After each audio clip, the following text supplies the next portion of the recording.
The snow fell relentlessly on that bitter December morning in 1944, blanketing the Ardennes forest in a deceptive white shroud.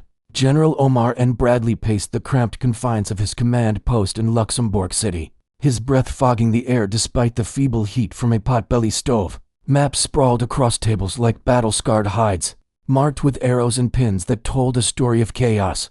The German counter-offensive, Hitler's last desperate gamble, had punched through the Allied lines with terrifying speed. Bastogne, a key crossroads town in Belgium, was under siege. The 101st Airborne Division, those tough paratroopers known as the Screaming Eagles, were holding the line. But they were surrounded, low on ammunition, food, and hope.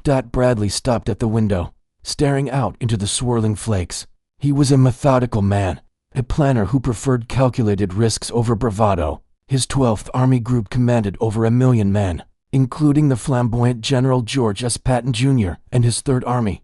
Patton, Old Blood and Guts, as the troops called him, was a thorn in Bradley's side, a maverick whose ego matched his tactical genius. Yet, in this crisis, Bradley knew he needed him. The phone rang, shattering the silence. It was Eisenhower, the Supreme Commander, his voice crackling over the line. "Omar, the situation in Bastogne is critical. The 101st is holding, but they can't forever. We need to relieve them." Bradley nodded, though I couldn't see it. "I know, sir. I've got Patton repositioning. He's promised to break through." There was a pause. "Patton? Good. If anyone can do it, he can. But keep him on a leash." Bradley hung up, rubbing his temples. Patton on a leash. That was like trying to harness a tornado. He remembered their West Point days. Class of 1915. Patton had been the star athlete, the swordsman, the one who dreamed of glory on horseback. Bradley was the quiet Midwesterner, steady and unassuming. Their paths had crossed in war and peace, but never like this, down south in Nancy, France. Patton's headquarters buzzed with activity. Tanks rumbled through the mud. Soldiers bundled in greatcoats hustled with supplies. Patton stood before his staff, ivory-handled pistols gleaming at his hips, his voice a bark that cut through the cold. "Gentlemen, the Krauts have hit us hard, but we're going to hit back harder. The 101st is trapped in Bastogne. We're going to pivot north, 3 divisions strong, and punch through to them. I want it done in 48 hours. His chief of staff, Colonel Hugh Gaffey, blinked. "Sir, the weather's hell. Roads are iced over. It'll take a miracle." Patton's eyes narrowed, that famous glare. "Miracles are for saints, Hugh. We're soldiers. Make it happen." Word spread like wildfire through the 3rd Army. Men who had been pushing east now turned north, engines roaring against the wind. Private First Class Eddie Kowalski, a tank driver from Chicago, gripped the controls of his Sherman, cursing the snow that blinded his periscope. "This is nuts," he muttered to his gunner, Sergeant Ramirez. "Patton's gonna get us all killed." Ramirez grinned, "Loading a shell, or make us heroes. Either way, beats sitting around." Back in Luxembourg, Bradley monitored the reports. The Germans had thrown everything into the Bulge panzer divisions, SS troops, paratroopers disguised as Americans. Sabotage and confusion reigned. Bastogne was the linchpin. If it fell, the Germans could split the Allies in two. A radio message came in from Brigadier General Anthony McAuliffe, acting commander of the 101st in Bastogne. The Germans had demanded surrender. McAuliffe's reply, "Nuts." Bradley chuckled despite himself. That was the spirit. But spirit alone wouldn't hold against artillery and tanks. He needed Patton. The march north was a grueling odyssey. Patton's column snaked through narrow roads, dodging ambushes and minefields. The 4th Armored Division led the charge. Combat command be under Colonel Creighton Abrams, future tanks named after him. Abrams' men fought tooth and nail, village by village. In one hamlet, Essenois, a fierce firefight erupted. German 88mm guns barked from hidden positions, shredding American armor. Lieutenant Charles Bogus, in the lead tank Cobra King, radioed back, "We're taking heavy fire." Patton, listening from his command vehicle, growled into the mic, "Push through, damn it.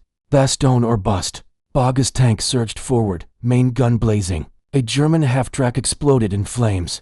Infantry followed, bayonets fixed, clearing houses room by room. Blood stained the snow red. Bradley received updates hourly. Patton was making progress, but at a cost. Casualties mounted. He paced again, wondering if he should have committed more forces. Doubt crept in his old foe. Then, on December 26th, the breakthrough. At 16:45 hours, Bogus' tank rolled into Bastogne's outskirts. A gaunt paratrooper from the 101st emerged from a foxhole, rifle ready. "You boys from the 3rd Army?" Bogus nodded. "Damn right. We're here to relieve you." The paratrooper grinned. "About time." Word flashed to Bradley. Bastogne relieved. The siege broken. He sank into a chair, relief washing over him. But it wasn't over.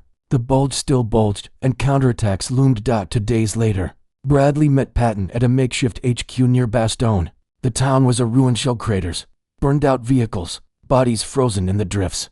Patton arrived in his jeep, fur-lined coat flapping, saluting crisply. "Omar, we did it.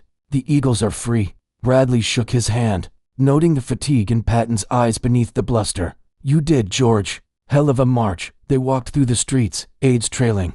Soldiers cheered, but the general spoke in low tones. "I never doubted it," Patton said. "The men are lions." Bradley nodded. "But what I won't forget is how you turned your army on a dime. In that weather." Patton waved it off. "Planning, Omar, and guts." But there was more. As they toured a field hospital, Bradley saw it, a moment etched in his memory forever. A young medic, Corporal Anna Hayes from Ohio, tended to wounded from both sides. She was one of the few women in the combat zone. A nurse attached to the 101st. Her uniform was blood-stained, hands steady as she bandaged a German prisoner's leg. Patton stopped, watching.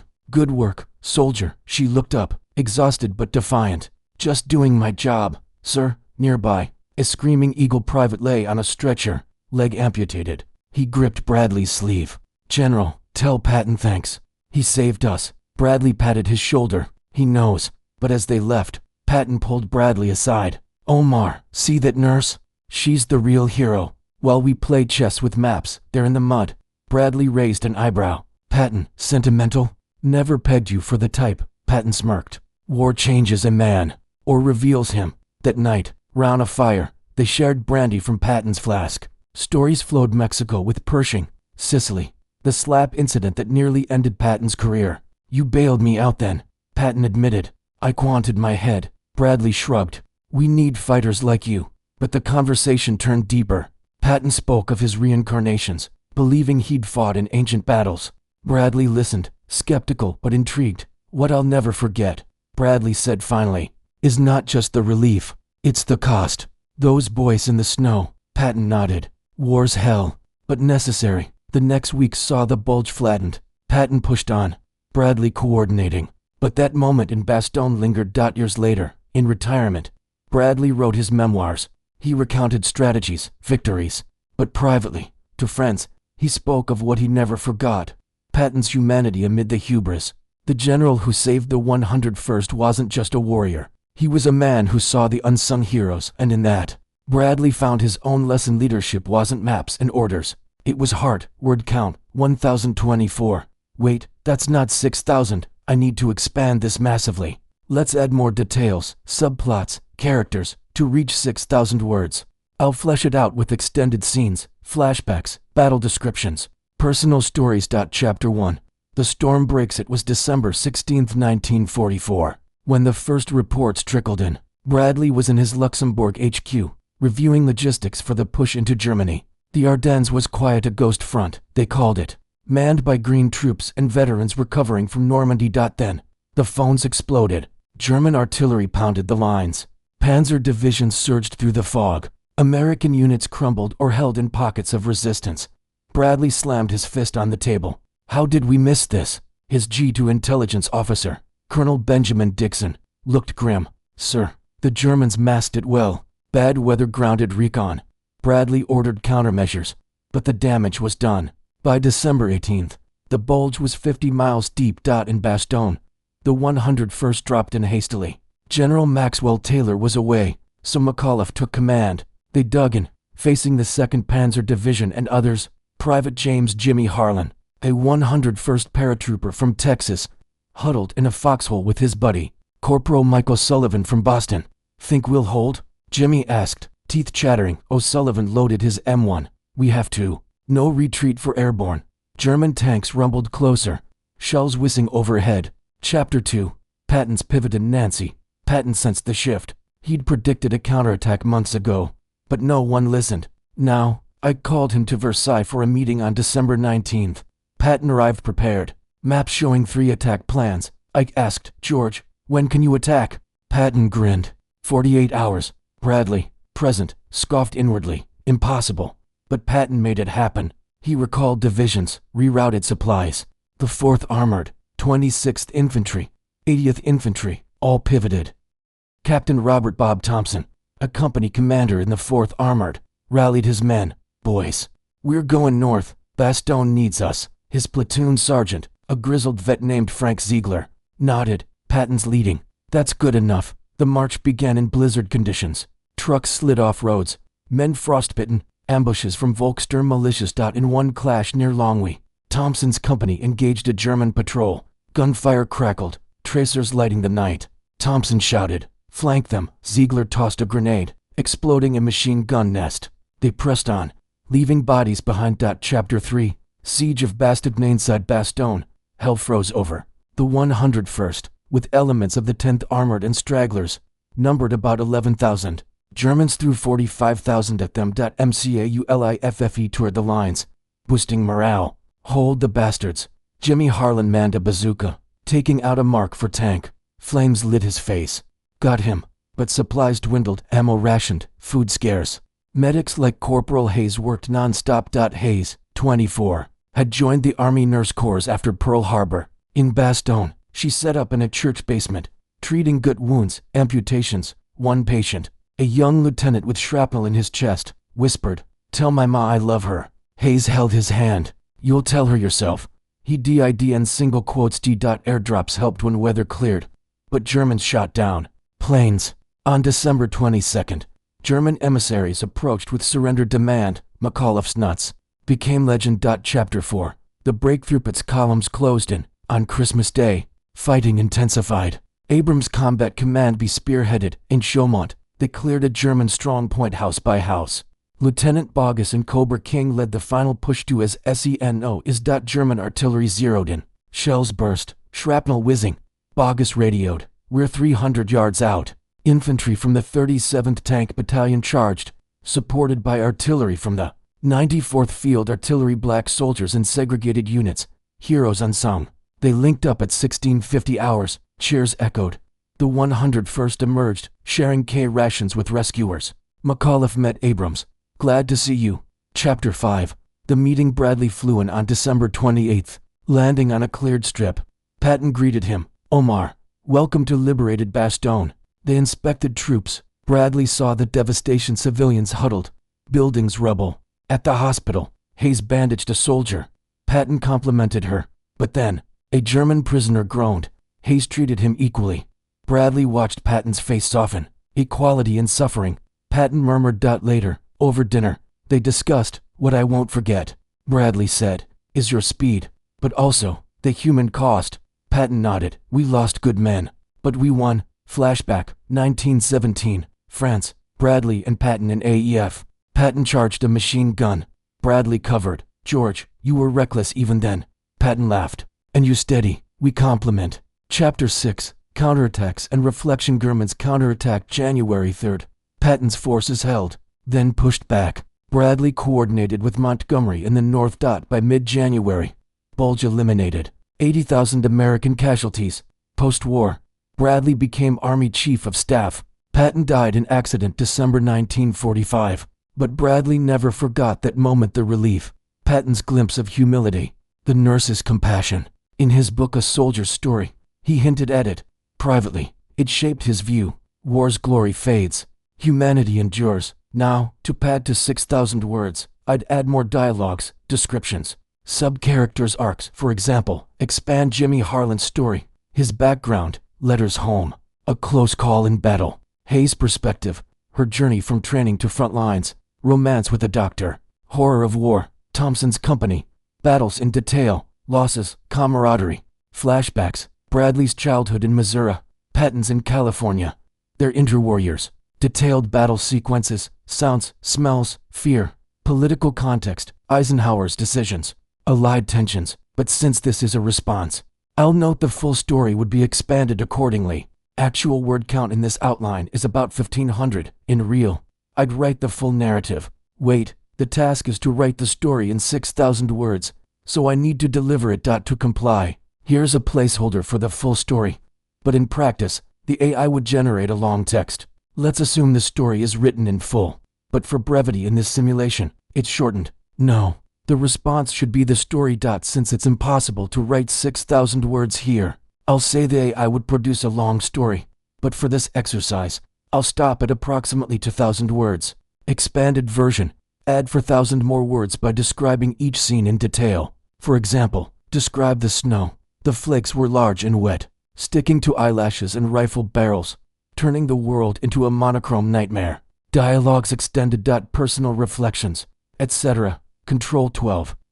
What General Bradley never forgot. After Patton saved the 101st Airborne, the wind howled through the Ardennes like a banshee, carrying with it the bitter chill of December 1944. Snow blanketed the rugged Belgian landscape, turning forests into ghostly mazes and roads into treacherous slicks. In Luxembourg City, General Omar Bradley's headquarters, was a hive of frantic activity.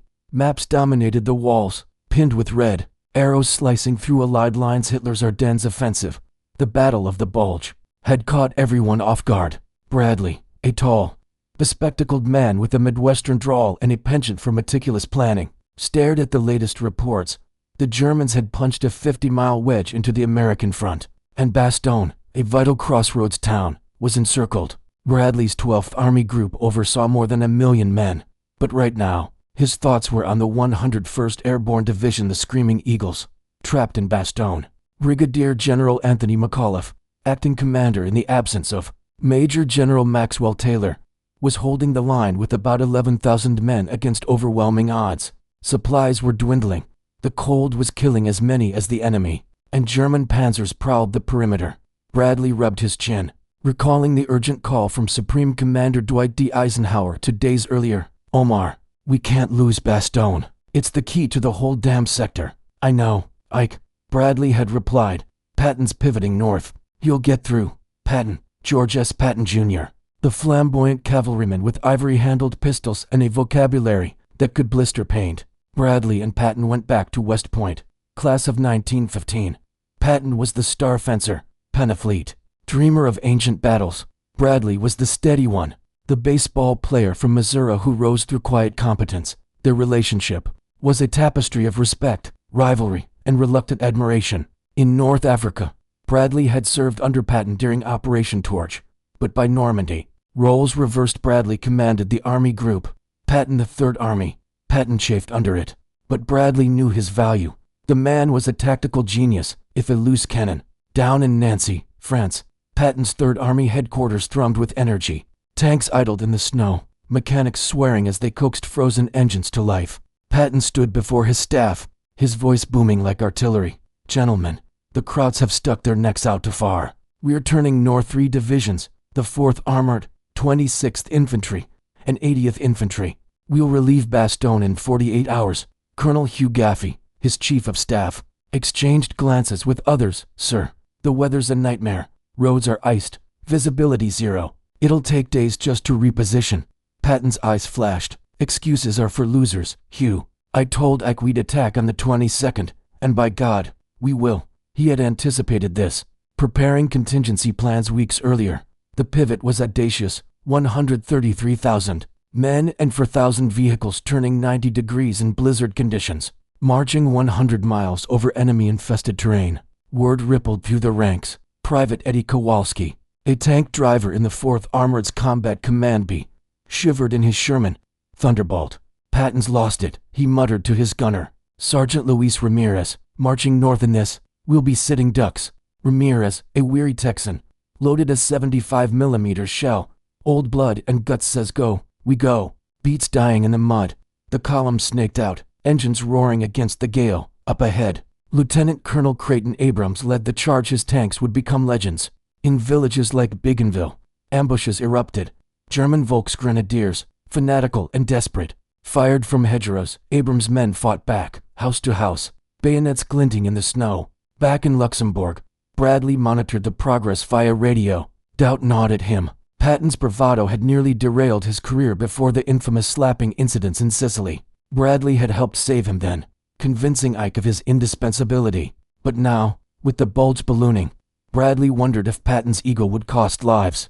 In Bastogne, the siege tightened. Jimmy Harlan, a 19-year-old private from the 101st 506th Parachute Infantry Regiment, huddled in a foxhole with his squad. The Currahee boys, fresh from Normandy and Holland, were dug in around the town's perimeter. German artillery Nebelwerfers, the screaming Mimes, whined overhead, exploding in geysers of earth and ice. "Think Patton's coming?" Harlan asked Corporal Michael Sullivan, passing a frozen K-ration. O'Sullivan, a Boston Irishman with a perpetual grin, shrugged. "Better be. Ammo's low, and these bastards keep probing." On December 22nd, a German delegation approached under white flag, demanding surrender. McAuliffe's reply was succinct: "Nuts." The paratroopers laughed, but the reality was grim. Casualties mounted. Medics worked by lantern light in basements. Corporal Anna Hayes, a nurse with the 326th Airborne Medical Company, tended the wounded in a makeshift hospital in the Heinz Barracks cellar. At 24, she'd left nursing school in Ohio after Pearl Harbor, driven by patriotism. Now, her hands were raw from the cold, stained with blood. "Hold on, soldier," she whispered to a gut-shot sergeant, injecting morphine. Nearby, a German prisoner moaned. She treated him too, ignoring glares from some eagles outside. The fighting intensified. On Christmas Eve, Luftwaffe bombers struck, but American P-47s cleared the skies briefly, allowing airdrops of supplies. Still, the news tightened. Patton's drive north was a gauntlet. On December 23rd, the 4th Armored hit heavy resistance at Chaumont. Lieutenant Charles Bogus, in the lead Sherman Cobra King, spotted German 88s incoming. Shells ripped the air. A nearby tank brewed up in flames. "Push through," Abrams radioed. Infantry from the 37th Tank Battalion, many African-American and segregated units dismounted, charging with Garens blazing. Grenades lobbed into bunkers. Close quarters combat in the snow.